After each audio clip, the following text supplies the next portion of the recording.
Et si je vous disais qu'il existe une méthode d'arrosage inventée il y a plus de 2000 ans, capable d'économiser jusqu'à 70% d'eau, de nourrir vos plantes jour et nuit et de transformer votre jardin en oasis, même en pleine sécheresse? Cette méthode s'appelle Lola, un trésor oublié du jardinage durable. Aujourd'hui, je vais vous montrer comment la fabriquer vous-même, comment l'installer, combien elle coûte par rapport à un système goutte à goutte, et surtout, les résultats réels après 3 mois d'utilisation. Restez jusqu'à la fin, car vous verrez comment une simple poterie peut changer votre façon d'arroser. Pour toujours. Une Lola, c'est tout simplement un pot en terre cuite non vernie que l'on enterre près des plantes. L'eau s'en échappe lentement à travers la paroi poreuse, uniquement quand la terre est sèche. Les racines viennent y puiser exactement ce dont elles ont besoin, ni plus, ni moins. Pas de gaspillage, pas d'évaporation, juste un équilibre parfait entre la plante, l'eau et la terre. Et la meilleure partie, vous pouvez en fabriquer une vous-même, avec presque rien. Pour créer votre propre Lola, voici ce qu'il vous faut. 2 pots en terre cuite non vernie, côte à côte, sur le plan de travail. Gros plan sur un tube de silicone, colle céramique posé à côté des pots. Soucoupe en terre cuite et option de couvercle simple présentée sur la table. Une carafe d'eau et une éponge naturelle avec de doux reflets. Des mains nettoient les pots à l'éponge, gouttes d'eau en gros plan. Application d'un cordon de silicone dans le trou du pot. Finition nette en macro. Alignement soigneux et pression des 2 pots. Un serre-joint léger et posé. Horloge en time-lapse de 24 heures près des pots assemblés. La lumière change doucement. On verse de l'eau par le haut des pots assemblés, suintement visible sur la surface poreuse. En moins d'une journée, vous avez fabriqué une Lola fonctionnelle pour environ 5 €. Une solution simple, écologique et durable, accessible à tous. Si vous aimez ce genre d'astuces DIY durables, laissez un petit « en commentaire », ça m'encourage à en partager encore plus. Maintenant que votre Lola est prête, voyons comment l'installer. Étape 1. Creusez un trou à côté de vos plantes. Étape 2.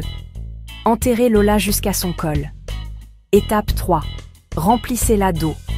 Étape 4. Couvrez avec une soucoupe pour éviter l'évaporation. Une Lola de 2 litres arrose environ 1 mm de terre. Pour un potager, placez-en une tous les 30 à 50 cm selon vos cultures. Laissez la nature faire le reste, car ici, c'est la plante qui décide quand elle boit.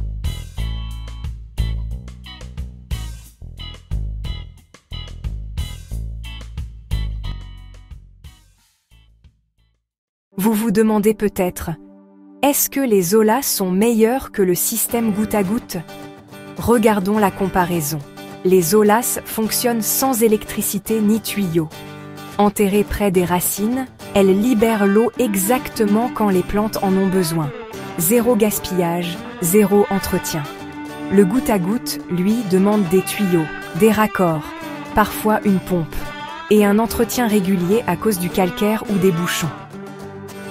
Côté coût, une Lola maison revient souvent 3 à 4 fois moins cher qu'un système goutte à goutte, et elle peut durer des années sans maintenance.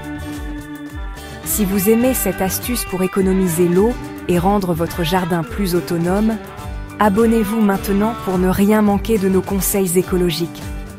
Et laissez un commentaire si vous voulez tester cette méthode dans votre jardin. Après 3 mois d'utilisation, les plantes arrosées avec des Lolas poussent mieux, ont des racines plus profondes et un sol plus vivant. Pour un petit ou moyen jardin, les Lolas sont imbattables. Simples, durables et respectueuses de l'environnement. Après 3 mois d'utilisation dans mon potager, voici ce que j'ai observé. Les plantes autour des Lolas sont restées vertes, même pendant la canicule. L'humidité du sol reste stable jusqu'à 20 cm de profondeur. Moins d'arrosage, plus de croissance. Et surtout, 0 stress hydrique. C'est incroyable de voir à quel point une simple poterie peut redonner vie à un sol sec. C'est comme si la nature retrouvait son rythme. Et à chaque remplissage, j'ai l'impression d'offrir à mes plantes une respiration.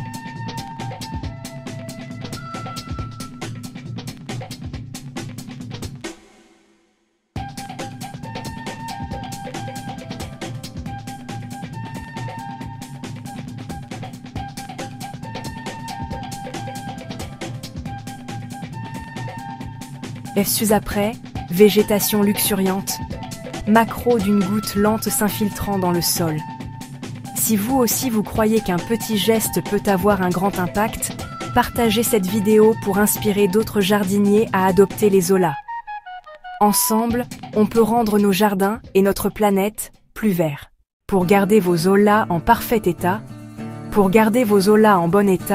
nettoyez-les tous les 3 mois afin d'éliminer la terre ou le calcaire qui pourrait obstruer les pores. Après l'hiver, prenez le temps de vérifier l'apparition éventuelle de fissures et réparez-les si nécessaire pour maintenir leur efficacité. Utilisez de l'eau non calcaire autant que possible afin de préserver la porosité de la terre. Les pots cassés peuvent être recyclés en mini-holas pour vos plantes en pot, offrant ainsi une irrigation localisée simple et efficace. Enfin, pensez à couvrir le col de l'Ola pour limiter l'évaporation et protéger l'eau des insectes. Les Zola ne sont pas qu'un outil d'arrosage. Elles sont un symbole d'équilibre, de respect et d'intelligence naturelle. Elles nous rappellent que parfois, les meilleures solutions viennent du passé. Alors, êtes-vous prêt à faire revivre cette sagesse ancienne dans votre jardin? Si oui, dites-moi en commentaire. Où allez-vous enterrer votre première Ola? Abonnez-vous pour découvrir d'autres techniques écologiques, simples et puissantes. Et ensemble, cultivons un monde plus vert.